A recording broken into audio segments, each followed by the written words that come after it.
नमस्कार आम cooking channel कुकमस्ती को मु आपण मन को बहुत बहुत स्वागत करुछि।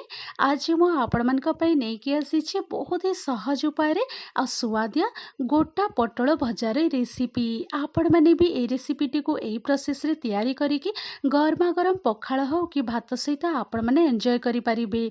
ताहाले एमिति सुवादिया सहज उपाय रे गोटा पटल भजा तैयारी करिबा पई वीडियो को आपण माने प्रथम रो शेष पर्यंत देखंतु एन्जॉय करंतु। आउ आजिर ए रेसिपी आपण मानकु टिके भी पसंद होछि ताहेले लाइक शेयर तो निहाती करिवे। चैनल रे नुवा ताहेले कुकमस्ती चैनल को सब्सक्राइब करबा पई जमारू भूलिबेनी। पाखरे थिबा बेल आइकन को प्रेस करिकि ऑल रे क्लिक करि देबे। तो देरी न करिकि आजिर ए सुवादिया सहजिया गोटा पटल भजार रेसिपी आरंभ करिबा। तो एठी मु सब पटल को भल भाबरे धोईकी ताको काटिकी नै कि आसीछि।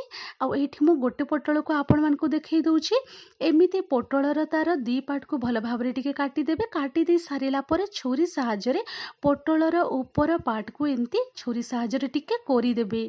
तो खाइबा पई भी बहुत ही बढ़िया लागिबो। आ मझिरे एमिति काटी देबे। तो एठी मु सब कसी पटल नै जाइछि। तो मंजी सब बिल्कुल भी बाहर करिनी।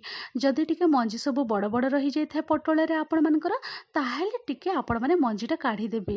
एबे आमे जिबा मसला दिया गोटा पटल भजा रेडी करूछु। तो ता पई आमे चटपटिया मसलाटा रेडी करि देबा। तो एठी मु गैस सेट को पळे आसीछि। कढ़ाई गरम हेबा पे रखी देइथिली। कढ़ाई जेतेबेले गरम हे जिवो एबे आमे फ्लेम को लो फ्लेम रे रखि देबा। टिके तेल एठी मु सोरिष तेल नै जाइछि गोटे चामच। भल भाबरे तेलटा गरम हेबा पई आमे मीडियम फ्लेम रे रखिकी टिके गरम हेबा पई छाडी देबा। तेल जेतेबेले गरम हे आसीबो एठी मु देइ दउछि पंचफुटण आधा चामच आ आधा चामच जीरा दे दउछि। पंचफुटण और जीरा को भल भाबरे टिके फुटिबा पई छाडी देबे किछि सेकेंड। पंचफुटण जीरा किछि सेकेंड भाजी हे आसिला परे एठी मु पियाज कटा दे दउछि। आ दुईटी बड़ पियाज को एमती स्लाइस रे काटिकी नै जाइथिली। आ पियाज टिके अधिक एमिति पकेइबे तो मसला खाइबा पे भी बहुत ही बढ़िया लागिबो। तो एठी पियाज कटा मु ऐड करि दउछि एमती स्लाइस रे काटिकी। आ पियाज को सॉफ्ट हेबा पर्यंत भाजी देबा। आ बिल्कुल भी पियाज को पोड़ीबेनी। एमिति गोटे रु 2 मिनिट आमे लो फ्लेम रे रखिकी भाजी देबा। आ एठी भल भाबरे पियाज मध्य भाजी ही जाइछि हल्का रे देखि पारुथिबे आपण माने। तो एबे मु ए पॉइंट रे दे दउछि अदा रसुण कंचा लंका को मु टिके छेचिकी नै जाइथिली। से छेछा मसला को एठी दे दउछि। अदा और रसुण कंचा लंका को एमिति टिके छेचिकी आपण माने फ्रेश पूरा यूज करिवे। देखिबे बास्ना बहुत ही बढ़िया आसीबो। तबे ऐड करि सारिला परे आमे गोटे मिनिट पाखा पाखी लो फ्लेम रे भाजी देबा।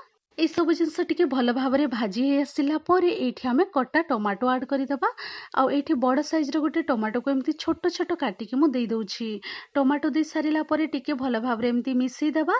आ मिसै दे सारिला परे एबे आमे स्वाद अनुसार लूण दे देबा। लूण दे सारिला परे हळदी पाउडर दे देबा टिके। ता सहित एठी लंका गुंड दे दउछि अल्प। तापरे एठी कलर आसीबा पई मु दे दउछि कश्मीरी रेड चिली पाउडर दे दउछि गोटे चामच छोट चामच रे। जीरा पाउडर दे दउछि गोटे चामच। ता सहित धनिया पाउडर दे दउछि एठी गोटे चामच। तापरे एठी मु दे दउछि गरम मसला पाउडर दे दउछि आधा चामच रो टिके कम। एतिके मसला सब दे सारिला परे आमे भल भाबरे टिके मिसै देबा। आ मिसै दे सारिला परे आमे एठी मसला को टिके भल भाबरे भाजी हेबा पई टिके पानी आमे दे देबा। पानी दे सारिला परे आउ थरे भल भाबरे मिसै देकी आमे कवर करिकी मसला सब को टिके कुक हेबा पई छाडी देबा। गोटे रु 2 मिनिट पाखा पाखी हे जाइछि। लो टू मीडियम मझिरे रखि देइथिली फ्लेम को। आ मसला सब टिके भाजी हेबा पई मु छाडी देइथिली। तो एठी मसला सब भल भाबरे भाजी हे जाइछि। तो एबे आमे एठी कटा धनिया पत्र दे देबा। कटा धनिया पत्र दे सारिला परे मसला को टिके आहुरी चटपटिया तयारी करिबा पई एठी मु आमचूर पाउडर दे दउछि गोटे छोट चामच। आमचूर पाउडर दे सारिला परे आउ थरे आमे भल भाबरे मिसै देबा। मिसै दे सारिला परे एठी आमे कवर करिकी लो फ्लेम रे गोटे रु 2 मिनिट पाखा पाखी आमे टिके कुक हेबा पई छाडी देबा। तो एठी कवर खोलिकी आपण मान को देखि दउछि सब मसला सब भल भाबरे कुक हे जाइछि। आ बहुत ही चटपटिया मसला रेडी हे जाइछि। जदि आपण माने एठी सिझा आलू ऐड करिबा पई चाहुछन्ती ताहेले आलू मध्य टिके ऐड करि पारिबे। नहले तो एमिति पियाज सहित भी आपण माने मसला रेडी करिकी एन्जॉय करि पारिबे। तो चटपटिया मसला सब रेडी हे जाइछि। एबे आमे फ्लेम को ऑफ करि देबा। आ ठंडा हेबा पई साइड करिकी रखि देबा। तो यही सैड्रे मुझे आपण मानक देखई दूँ पोटल कटाकटी भी रेडी हो जाइथिला आउ एठी मसला मध्य भल भाव में ठंडा हो जाइछि। तो एबे आमे कौन करिबा मसला सबको पोटल रे भल भाव में लगेदेबा। तो देखि पारुथिबे एठी मु आपण मानक गोटे पोटल रे मसला सब चामच साहाय्य भल भाव में एमिति सेट करिकी रखी दउछि। आपण मानकु जेतिकी मसला दरकार बा पोटल रे जेतिकी धरिबो से हिसाब रे आपण माने मसला सब भल भाव में सेट करिदेबी। तो एठी देखि दउछि मु आपण मानकु सब पोटल रे मसला सब भल भाव में मु लगेई देइछि। तो एबे आमे याको साइड करी देबा ई प्लेट को। एबे आमे जिबा गैस साइड को। तो एबे मु गैस साइड को पळे आसीछि आउ गोटे कढ़े मु गरम हेबा पे रखी देइथिली आ सेठी मध्ये सोरिष तेल गोटे चामच मु दे देइछि। तो एबे मु फ्लेम को रखी देइछि मीडियम फ्लेम रे। तेल मध्ये भल भाव में गरम हे आसिलानी। तो एबे आमे मसला जो भर्ती करिक रखिथिलु से पोटल सब को ए तेल रे आमे देई देबा। तो देखि पारुथिबे केयरफुली सब पोटल सब को मु गोटे गोटे दे दउछि। एमिति सब पोटल को देई सारिला परे आमे टिके कभर करि देबा। गोटे साइड भल भाव में भाजी ही जिवो। तो एठी मु फ्लेम को रखी देछि लो टू मीडियम मझिरे। आ मने रखिबे सब बेले फ्लेम को लो टू मीडियम मझिरे रखिके आपण माने कभर करिके ओल्टा पोल्टा करिकी चारिआडू पूरा भल भाव में पोटल सबको भाजी देबे। तो एठी 2 मिनिट पाखापाखि हो जाइछि कभर खोलिकी आपण मानक मु एठी देखै दउछि। तो देखि पारुथिबे गोटे साइड भल भाव में भाजी जाइछि। एमिति ओल्टा पोल्टा करिके आमे चारिआडू पोटल को सब भाजी देबा। तो ता आगरु एठी मु देई दउछि टिके भृसंग पत्र। तो आपण माने भी जदि पसंद करूछंती ताहले एई पॉइंट रे टिके भृसंग पत्र एमती देई देबे। आ भल करी ओल्टा पोल्टा करिकी कभर करिकी आ गोटे रु 2 मिनिट भल भाव में भाजी देबे।